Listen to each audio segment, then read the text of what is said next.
حضرت مالک بن دینار بیان کرتے ہیں کہ ایک مرتبہ میں مکہ مکرمہ میں خانہ کعبہ کے گرد طواف میں مشغول تھا کہ اچانک میرے دل میں ایک عجیب تڑپ پیدا ہوئی۔ میں نے سوچا کہ کاش کوئی ایسا طریقہ ہوتا کہ مجھے معلوم ہو جاتا کہ اس سال کس خوش نصیب انسان کا حج اللہ تعالیٰ نے قبول فرمایا ہے، تاکہ میں اس کے پاس جا کر اسے مبارکباد پیش کروں، اور کاش مجھے اس بد نصیب شخص کا بھی پتہ چل جاتا جس کی عبادت رد کر دی گئی ہے، تاکہ میں اسے توبہ کی طرف راغب کروں اور اس کی بخشش کے لیے دعا گو بنوں۔ اسی فکر کے ساتھ جب میں رات کو اپنے بستر پر لیٹا تو مجھے نیند آ گئی۔ خواب میں ایک غیبی آواز نے مجھے مخاطب کر کے کہا، اے مالک، تم بندوں کے معاملات میں اتنے پریشان کیوں ہو؟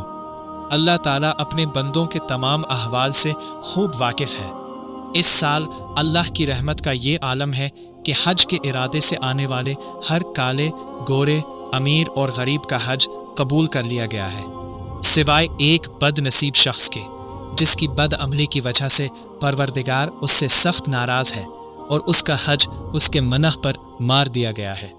صبح جب میری آنکھ کھلی تو مجھ پر عجیب خوف طاری تھا۔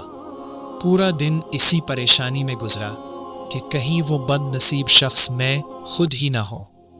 اگلی رات بھی مجھے نیند نہ آئی، لیکن جب کچھ دیر کے لیے آنکھ لگی تو وہی غیبی آواز دوبارہ آئی اور کہا، اے مالک بن دینار، وہ شخص تم نہیں ہو بلکہ خراسان کا محمد بن ہارون بلسی ہے۔ صبح ہوتے ہی میں مکہ مکرمہ میں موجود خراسان کے حاجیوں کے پڑاؤ پر گیا اور بلخ کے مسافروں کے بارے میں پوچھا۔ انہوں نے بتایا کہ بلخ سے بہت سے لوگ آئے ہوئے ہیں۔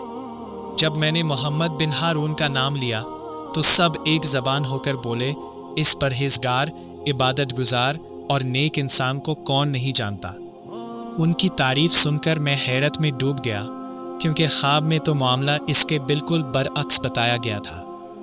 ان کے بتائے ہوئے پتے کے مطابق میں مکہ کی ایک انتہائی ویران اور پسماندہ بستی کی طرف روانہ ہوا، جہاں وہ ایک ٹوٹے پھوٹے اور خستہ حال مکان میں رہتا تھا۔ جب میں وہاں پہنچا تو ایک دیوار کی اوٹ میں ایک بوسیدہ سی چٹائی بچھی ہوئی تھی۔ اس شخص کو دیکھ کر میری حیرت کی انتہا نہ رہی۔ اس کا ایک ہاتھ کٹا ہوا تھا، بازو کی ہڈی میں سوراخ کر کے لوہے کی زنجیر پروائی گئی تھی، جس کا دوسرا سرا اس کی گردن میں پڑا ہوا تھا۔ اس کے پاؤں میں بھاری بیڑیاں تھیں اور وہ نہایت عاجزی اور گریہ و زاری کے ساتھ عبادت میں مشغول تھا۔ مجھے دیکھتے ہی اس نے پوچھا، اے مسافر، تم کون ہو اور کہاں سے آئے ہو؟ میں نے جواب دیا، میں بصرہ سے آیا ہوں اور میرا نام مالک بن دینار ہے۔ یہ سنتے ہی وہ تڑپ اٹھا اور بولا، کیا آپ وہی مالک بن دینار ہیں جن کے علم و تقویٰ کی شہرت پورے عراق میں ہے؟ میں نے عاجزی سے کہا، حقیقی علم تو صرف اللہ تعالیٰ ہی کے پاس ہے۔ پھر اس نے آہستہ آواز میں پوچھا، اے ابن دینار، آپ یہاں کس مقصد سے تشریف لائے ہیں؟ اگر میرے لیے کوئی غیبی پیغام لائے ہیں تو بلا جھجک فرما دیجیے۔ میں شرم کے مارے خاموش رہا، مگر اس کے بار بار اصرار کرنے پر میں نے اپنا خواب اسے سنا دیا۔ میرا خواب سنتے ہی وہ زار و قطار رونے لگا اور بولا، اے مالک، گزشتہ 40 برس سے میرا یہی مقدر ہے۔ ہر سال حج کے موقع پر کوئی نہ کوئی اللہ کا نیک بندہ ایسا ہی خواب دیکھ کر میرے پاس آتا ہے اور مجھے جہنم کی وعید سناتا ہے۔ میں نے کانپتی ہوئی آواز میں پوچھا، آخر تم سے ایسا کون سا سنگین گناہ سرزد ہوا ہے جس کی تلافی نہیں ہو پا رہی؟ وہ سسکیاں لیتے ہوئے بولا، میں پہلے سخت شرابی تھا۔ ایک دن نشے میں دھت ہو کر گھر آیا، میری عقل ماری جا چکی تھی اور میں لڑکھڑا رہا تھا۔ میری بوڑھی ماں اس وقت تندور پر روٹیاں لگا رہی تھی اور تندور میں آگ کے شعلے بھڑک رہے تھے۔ مجھے اس حالت میں دیکھ کر میری ماں نے مجھے سہارا دیا اور محبت سے کہا، میرے بچے، کل رمضان کا پہلا روزہ ہے۔ ساری دنیا رات بھر جاگ کر اللہ تعالیٰ کو منا رہی ہے اور تمہاری رات اس حال میں گزر رہی ہے۔ کیا تمہیں اللہ کا کوئی خوف نہیں؟ ماں کی یہ نصیحت میرے غصے کی آگ بن گئی۔ میں اپنے ہوش کھو بیٹھا۔ میں نے اپنی سگی ماں کے چہرے پر زوردار تھپڑ مارا۔ جب صبح میرا نشہ اترا تو میں نے خود کو ایک کمرے میں قید پایا۔ میری بیوی روتے ہوئے میرے پاس آئی اور کہنے لگی، تم نے رات اپنی ماں کو جلتے ہوئے تندور میں پھینک دیا تھا۔ یہ سنتے ہی میرے پیروں تلے سے زمین نکل گئی۔ میں دروازہ توڑ کر تندور کی طرف دوڑا، مگر اس وقت تک میری ماں جل کر راکھ کا ڈھیر بن چکی تھی۔ اس ہولناک منظر نے میری زندگی بدل دی۔ ندامت اور پچھتاوے کی آگ میں جلتے ہوئے میں نے اسی وقت اپنی دہلیز پر رکھ کر اپنا وہ ہاتھ کاٹ ڈالا جس سے میں نے اپنی ماں پر ظلم کیا تھا۔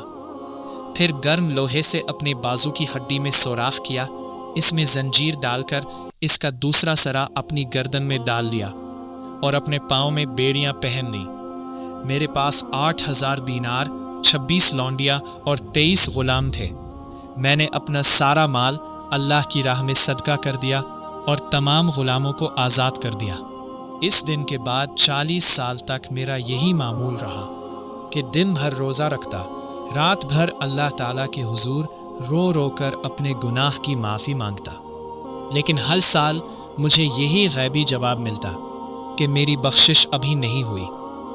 اس کی یہ دردناک داستان سن کر میرے دل میں اس کے لیے سخت نفرت پیدا ہوئی اور میں نے کہا، اے بدبخت، یقیناً تم پر دنیا کی آگ سے کہیں زیادہ ہولناک جہنم کا عذاب مسلط ہونے والا ہے۔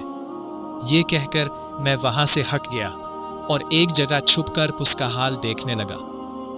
جب اسے یقین ہو گیا کہ میں چلا گیا ہوں تو اس نے آسمان کی طرف من اٹھایا اور انتہائی درد بھرے انداز میں گریہ وزاری کرتے ہوئے عرض کرنے لگا، اے بے کسوں کے مددگار، اے مجبوروں کی فریاد سننے والے، اگر تو نے مجھے معاف نہ کیا تو میں کہاں جاؤں گا؟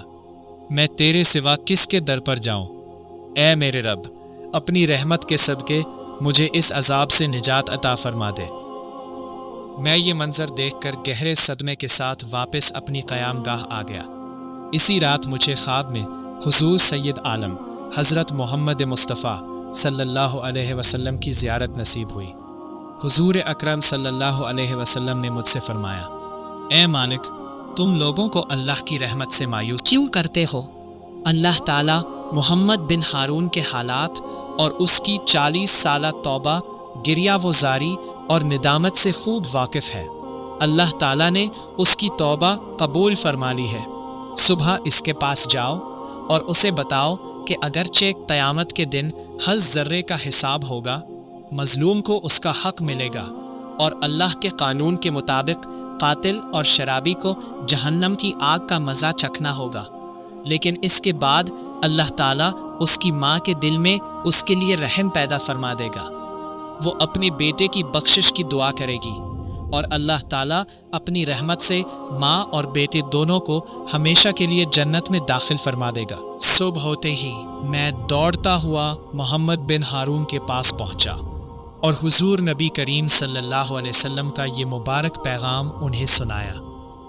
جیسے ہی انہوں نے یہ خوشخبری سنی، ان کی آنکھوں سے خوشی کے آنسو جاری ہو گئے، ان کا چہرہ نور سے دمک اٹھا اور وہ اسی خوشی کی حالت میں اپنے خالق حقیقی سے جا ملے۔ میں نے خود انہیں غسل دیا، کفن پہنایا، لوگوں کے ساتھ مل کر ان کی نماز جنازہ ادا کی اور انہیں سپرد خاک کر دیا۔ بے شک یہ واقعہ ہمیں ایک طرف گناہوں کی ہولناکی سے ڈراتا ہے تو دوسری طرف اللہ تعالیٰ کی بے پایا رحمت کی امید بھی دلاتا ہے۔ اللہ تعالیٰ جس کی چاہے سچی توبہ قبول فرما لیتا ہے۔ اللہ پاک ہم سب کو ہر قسم کے گناہوں سے محفوظ رکھے، والدین کی خدمت اور اطاعت کی توفیق عطا فرمائے، سچی توبہ نصیب فرمائے اور اپنے محبوب حضرت محمد مصطفیٰ صلی اللہ علیہ وسلم کے صدقے ہمیں صراط مستقیم پر قائم رکھے۔